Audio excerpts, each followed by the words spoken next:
Well, good morning, Braveheart Men. This is Nicholas coming at you with another Man Talk Monday. Today I want to talk about the topic of forgiveness because I think in culture today it seems like people are less willing to forgive, or that somehow the Christian precept of forgiveness has been relinquished to something that's a choice or an option, or something that we can hold as leverage against someone else in a relationship or a friendship. And in the process of what it looks like as men to be walking out in the wholeness of our lives, forgiveness might be one of the most absolutely crucial pieces that could be holding us back. Let me explain what I mean by that. In the coaching that I do with couples or even one-on-one, sometimes what is holding someone back is the very thing that I'm touching upon. So for instance, one of the questions I get a lot is, if this person that I have conflict with, or I've had a fallout with, or I've had, the bridge has been burned, and they're not willing to forgive me, how can I move forward? Now, the piece I'm not talking about is that sometimes the person that's hurt or has the trauma or pain from, relational hurt on their end also doesn't want to forgive. So let's take one side of the coin. What does it mean for you if you personally have experienced hurt, betrayal, backstabbing, someone relationally hurt you, whether it was a friend, family member, significant other, whatever. What does that look like for you to hold on or withhold forgiveness from that person, even if they're not asking it from you? Well, it's like, what's that famous phrase, if bitterness is drinking poison while waiting for the other person to die? That's what it looks like. It is not. People misconstrue forgiveness with releasing the other person as, I am saying that what you did to me was okay.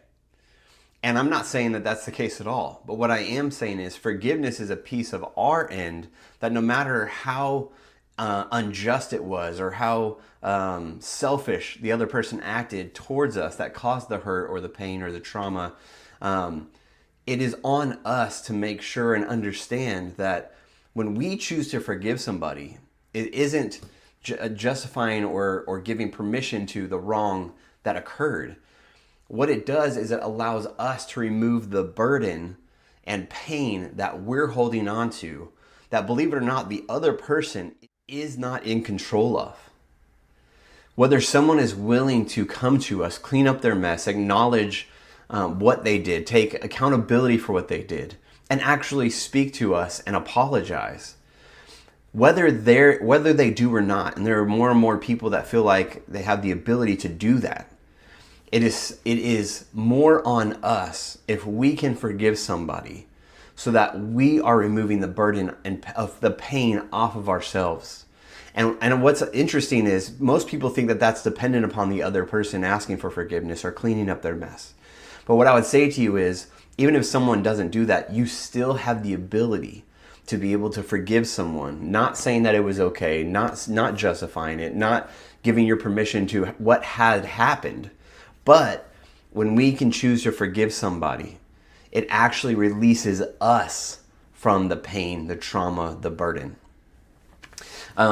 Jesus said, "Forgive others as I forgive you."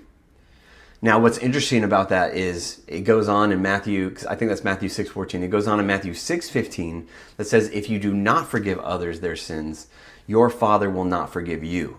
Now, I'll let you wrestle with that theologically. All I'm saying is that's a pretty bold statement.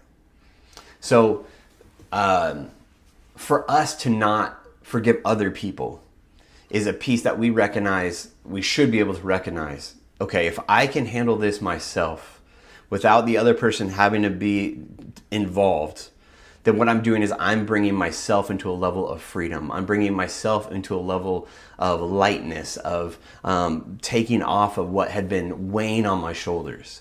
That is something that actually we can take control of, whether or not the other person is involved or willing to acknowledge they're wrong in the situation. So let's talk about that for a moment. Let's say someone that created a great deal of hurt in us wasn't even willing to look at their stuff. They weren't even willing to be aware or mindful of the mess or hurt or pain that they created in us. How do we handle that? Well, a lot of the words like gaslighting or narcissist seem to be coming up a lot as buzzwords nowadays. And I'm not saying that those aren't legitimate. I think we're coming into greater words of being able to describe certain things.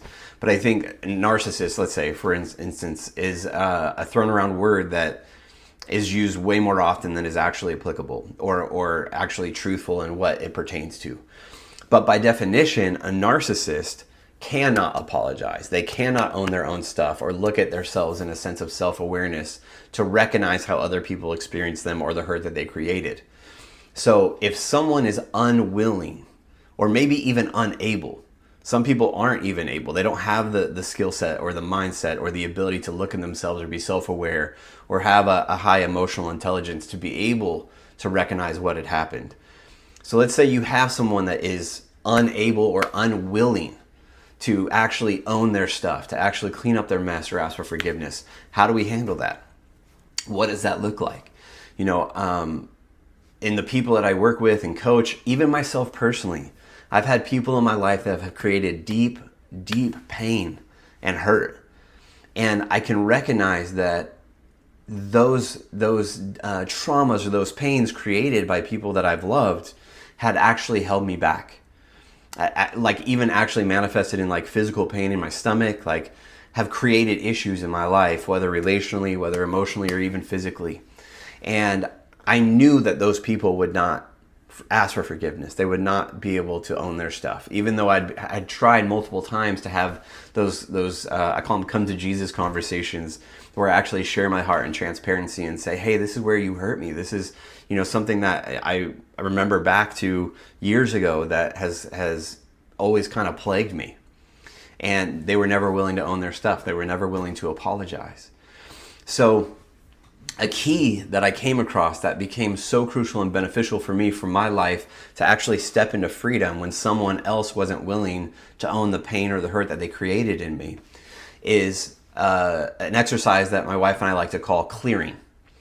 And so what that looks like is when the other person, because you know, here's the thing. There's a difference between forgiveness and redemption or reconciliation that's goes both ways, right? And so if we can actually step into a place that in our hearts we get to a place of restoration or reconciliation, even if it isn't reciprocal, then we can still step into a level of freedom that has maybe eluded us or that we've been held back from because we haven't gotten to this place of forgiveness with this person. So what I do in taking my clients through this is I will just have them, you know, close their eyes, get into a really like receiving, you know, relaxed space where they can focus in. Close their eyes and actually picture that person in front of them.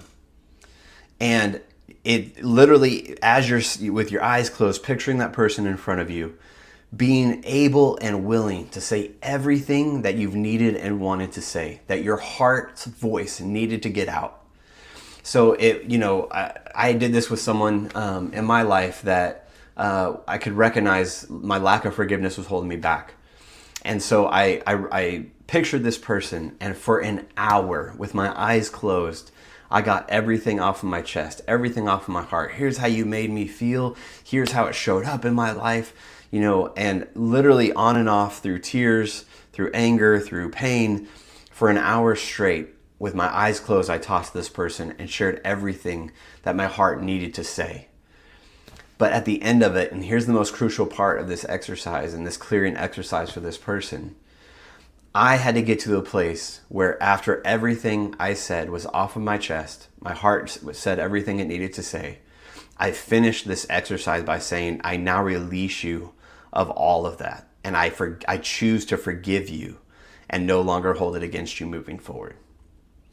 And I can tell you, as simple or even as silly as that might seem, I got so much freedom and was released from things that I felt like had been holding me back because that person is not in control of my life.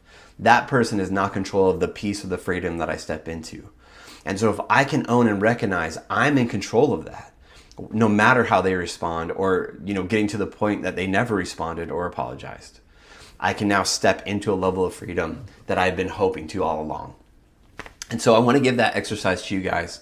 I really challenge you, if you can recognize those relationships that have created deep pain or hurt in your life, and may even be subconsciously holding you back, This is a way that you can step past that so that it's no longer keeping you bound. So I encourage you guys, recognize that forgiveness is something that yes, it is beautiful when it's two people both being willing to look at their stuff, own their stuff, consider the other person's heart, hear them, and apologize wholeheartedly. But often, more often than not, we're seeing that happen more and more where someone isn't willing to see the mess or isn't willing to consider the other person's heart or own their stuff, own their mess. And so this is a means by which we can step into freedom and healing that isn't contingent upon someone else being willing to do that.